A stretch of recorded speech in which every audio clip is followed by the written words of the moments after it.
नमस्कार दोस्तों। हाल ही में कतर में 8 इंडियन नेवी ऑफिसर्स को फांसी की सजा सुनाई गई है। ये ऑफिसर्स अल दहरा नाम की कंपनी में काम करते थे जो कतर की आर्मी को ट्रेनिंग देने का काम करते थे।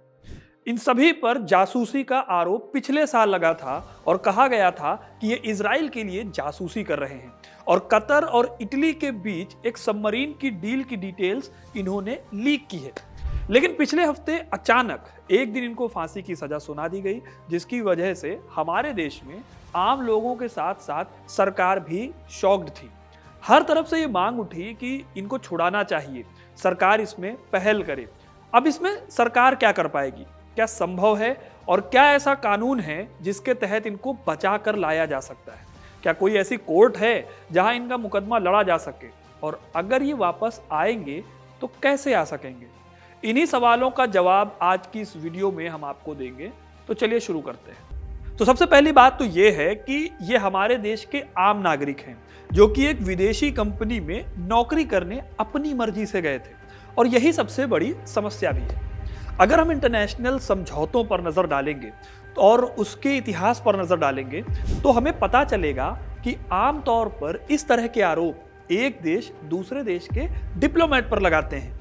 हर देश के पास अपनी एक जासूसी ऑर्गेनाइजेशन है, जैसे कि हमारे यहाँ पर रॉ है, पाकिस्तान के पास आईएसआई है, तो यूएसए के पास सीआईए है। ये दूसरे देशों में अपनी एम्बेसी में जाकर काम करते हैं और इन पर जासूसी के आरोप लगना नॉर्मल बात है। लेकिन जब ऐसे लोगों पर आरोप लगते हैं तो उसमें खास बात यह होती है कि इन लोगों को एक डिप्लोमेटिक इम्यूनिटी मिली होती है और इनके पकड़े जाने पर दूसरा देश इन्हें गिरफ्तार नहीं करता, बल्कि उनकी इम्यूनिटी को छीन लेता है और उन्हें वापस उनके देश डिपोर्ट कर देता है। इसके लिए अंतर्राष्ट्रीय स्तर पर एक कानून भी है जो कि 1961 में वियना कॉन्फ्रेंस से निकला है। डिप्लोमेट्स के लिए वियना कॉन्फ्रेंस ये बात कहता है कि अगर कोई भी डिप्लोमेट जासूसी करते हुए पकड़ा जाएगा तो उसकी डिप्लोमेटिक इम्यूनिटी तुरंत खत्म कर दी जाएगी और उसे उसके देश वापस भेज दिया जाएगा।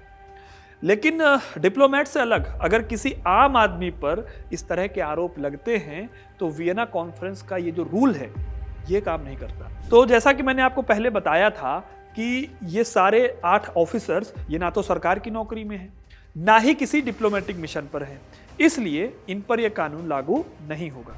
इनके मामले में जिस देश में वो पकड़े गए हैं वहां का ही कानून लागू होता है। हर देश में अलग अलग नियम हैं और उनके लिए अलग अलग सजा है। जैसे कि अमेरिका में एस्पियोनाज एक्ट 1917 है जिसमें फांसी की सजा तक का प्रावधान है। वहीं अगर बात करें कतर की, वहां पर भी ऐसे ही नियम हैं जिनके बेसिस पर फांसी की सजा सुनाई जा सकती है। कुछ साल पहले ही कतर में फिलीपींस के एक नागरिक को फांसी दी गई थी, इसलिए इंडिया के लिए आगे की राह आसान नहीं होने वाली है। लेकिन ऐसा भी नहीं है कि सरकार कुछ कर ही नहीं सकती। देखिए, कई बार जो रियल जासूस होते हैं वो भी दूसरे देशों में पकड़े जाते हैं और उनके मामले में सरकार 2 चीजें करती है। जब सरकार को लगता है कि मामला संगीन है, सबूत उस इंसान के खिलाफ हैं, तो सरकार अपने जासूस को भी एक्सेप्ट करने से कतरा जाती है और जिस देश में वो पकड़ा गया है उसे वहां उस देश में उसके हाल पर छोड़ दिया जाता है। लेकिन इसके अलावा इतिहास में बाकी ऐसे तमाम मामले हैं जहां पर सरकार ने कदम उठाए हैं और लोगों को वापस लाने की कोशिश की है। आज मैं इतिहास में से आपको ऐसे 4-5 मामले गिनाने वाला हूं, इससे आपको कतर वाली स्टोरी भी क्लियर हो जाएगी। इस तरह के मामलों में जो मामला बहुत ज्यादा चर्चा में नहीं रहा लेकिन पहला मामला था वो है मोहनलाल भास्कर का मामला, जो पकड़े गए थे 1968 में। वो ऑफिशियली भारत के जासूस नहीं थे, काफी समय तक वो जेल में रहे, लेकिन पाकिस्तानी सरकार उनका कोई भारतीय सरकार से डायरेक्ट लिंक नहीं साबित कर पाई। और तभी 1971 की पाकिस्तान और इंडिया की लड़ाई हुई, इसमें पाकिस्तान हार गया और इसी मौके का फायदा उठाकर भारत सरकार ने सरेंडर की शर्त में मोहन भास्कर को छोड़ने की शर्त रखी और वो 1974 में छूट कर भारत वापस आ गए।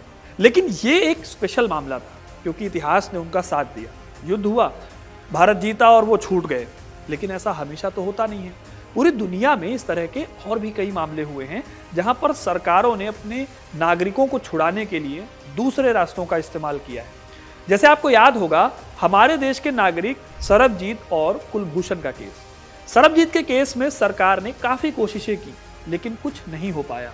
वहीं कुलभूषण के केस में क्योंकि काफी हंगामा हो चुका था, तो सरकार इस मामले को ICJ यानी कि इंटरनेशनल कोर्ट ऑफ जस्टिस लेकर गई। सरकार के खर्चे पर वकील भेजे गए और अंत में उनकी जो फांसी की सजा थी वो माफ हो गई। अब ये तो एक रास्ता है, लेकिन दुनिया भर के इतिहास में तमाम ऐसे किस्से हुए जहां पर सरकार ने अपने नागरिकों को छुड़ाने के प्रयास भी किए। आमतौर पर यहाँ पे सरकारें जो है वो दो रास्ते अपनाती हैं। पहला रास्ता है डिप्लोमेसी का रास्ता, यानी कि नेगोशिएशन का रास्ता। सालों तक जब कोल्ड वॉर चल रही थी तो अमेरिका और रूस की सरकारें अपने नागरिकों को छुड़ाने के लिए बैक चैनल से समझौते करते थे। अब इसे समझने के लिए क्लासिक एग्जांपल है 1960 का, जब अमेरिका के जासूसी प्लेन U-2 को USSR ने गिरा दिया था। इस इंसिडेंट में पकड़े गए थे पायलट फ्रांसिस गैरी पावर्स। बाद में USSR ने फ्रांसिस को अपने एक जासूस रुडोल्फ एबेल को छुड़ाने के लिए डील की और इस तरह से दो सुपर पावर्स के बीच में जासूसों का एक्सचेंज हुआ था। तो इस तरह से भी सरकारें अपने जासूसों को छुड़ाती हैं। लेकिन दूसरा रास्ता भी है, जब सारे डिप्लोमेटिक चैनल्स फेल हो जाते हैं और डिप्लोमेसी से बात नहीं बनती है, तो कई बार हार्ड लाइन लेकर आर्म ट्विस्टिंग करके भी लोगों को छुड़ाया जा सकता है। जैसा कि अगर हम हाल का एग्जाम्पल लें तो फ्लाइट लेफ्टिनेंट अभिनंदन वर्तमान के केस में हम इस बात को अच्छे से समझ सकते हैं। आज से कुछ साल पहले साल 2019 में हमारे देश का एक फाइटर जेट पाकिस्तान बॉर्डर में क्रैश कर गया। इस प्लेन क्रैश में फ्लाइट लेफ्टिनेंट अभिनंदन वर्तमान थे और उन्हें पाकिस्तानी आर्मी ने पकड़ लिया था। लेकिन इस टाइम तक इंडिया की साख इतनी हो गई थी कि उसने न सिर्फ ये साबित किया कि पाकिस्तान ने अपने फाइटर जेट्स का गलत इस्तेमाल किया है, बल्कि इंटरनेशनली उसकी बेइज्जती करके अभिनंदन को वापस भी लेकर आए। तो ये कुछ ऐसे रास्ते हैं दोस्तों जिनकी हेल्प से किसी देश के नागरिक को अगर जासूसी के केस में फंसाया जाए तो उस केस को डील किया जा सकता है। इनमें कई बार हम अपने देश के लोगों को छुड़ाने में कामयाब भी हुए हैं, लेकिन कई बार ऐसा हुआ है कि हम बुरी तरह से फेल हुए हैं। अब अगर हम हाल ही के कतर वाले मामले को देखें तो पता चलेगा कि भारत के पास कई ऐसे रास्ते हैं जिनकी मदद से वो इन 8 ऑफिसर्स को बचा सकता है। अब इसमें सबसे पहला तो यही है कि भारत इस केस को कतर की हायर कोर्ट में लड़े, क्योंकि ये जो फैसला आया है ये निचली अदालत का फैसला है, जैसे हमारे और आपके यहाँ पर सेशन कोर्ट होता है।